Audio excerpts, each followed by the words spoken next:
Does a Jeep Compass make sense in 2026? Today I am driving the Jeep Compass to answer that very question.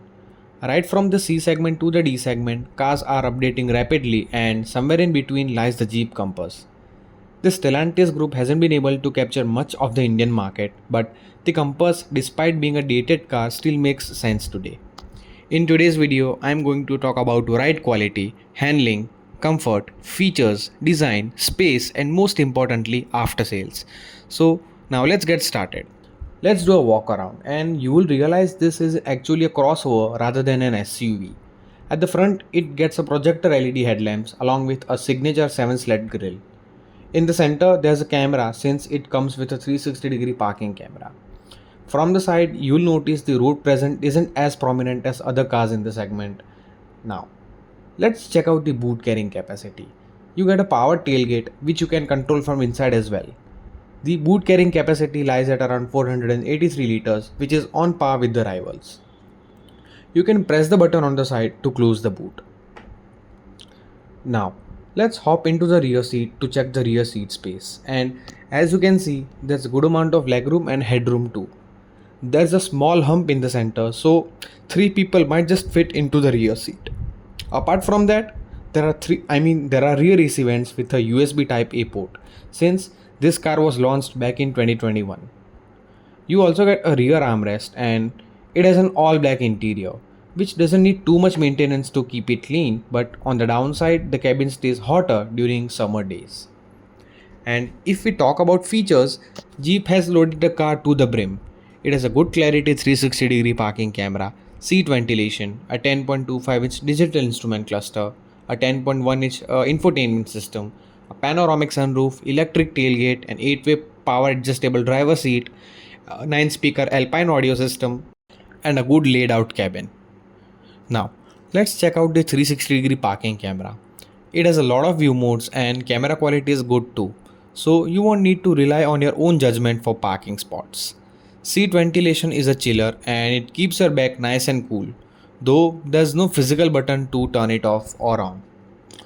So yes, it's a pretty loaded car, though it still misses out on ADAS. If I talk about that particular infotainment screen, it is not that very intuitive to use, and also the graphics are not crisp. It do feel like that the material. The overall graphics are dark, so it is not user friendly for my. For as per my liking. But anyways, you are going to use Apple CarPlay on Android Auto on daily basis. Now, you might ask that aren't all these features common and can't you even get more in the top spec trims of the Seltos and the Duster? Here's the difference.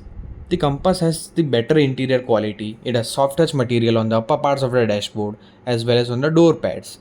So overall cost cutting is less evident, and also the Jeep Compass is powered by a sole 2-liter diesel engine compared to the 1.5-liter units from the Koreans. So if we are talking about performance, let's jump into the driver's seat and talk more while about driving. And starting off in city traffic, you'll notice that there's a heft to the steering wheel, which makes the car a little cumbersome to park. However, thanks to its good resolution 360-degree parking camera, it isn't much of an headache. The car has a fair bit of vibration while idling, which is a characteristic of a diesel engine. But once you get going, things do get smoother. You will feel bumps and undulations quite often as the suspension is on the stiffer side, though NVS levels are impressive.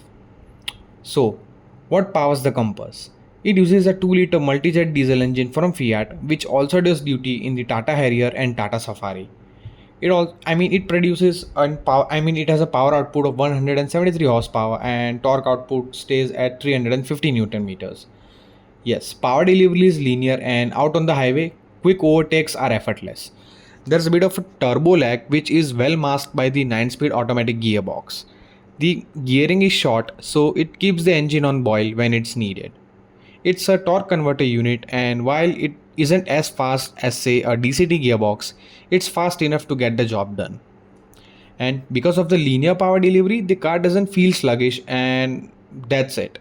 With that being said, it's a 2-ton car, so the power to weight ratio does take a hit. So if you opt for a 4x4 all-wheel drive variant, the car gets even heavier due to the added rear axle, and there's a drivetrain losses as well. So if you are planning to take the Jeep Compass through the roughest of terrain, and then and then only the all-wheel drive variant makes real sense. Fuel economy is around 10 to 11 kilometers per liter in city. So while out on the highway, you can expect around 15 to 17 kilometers per liter depending on the load. The one area where the Jeep Compass doesn't feel outdated is ride and handling. It has a stiff suspension setup, so body roll is controlled to a great extent. While cornering, it has a good amount of grip as well. So the car holds its line perfectly and nice. Steering feel and feedback is quite good too.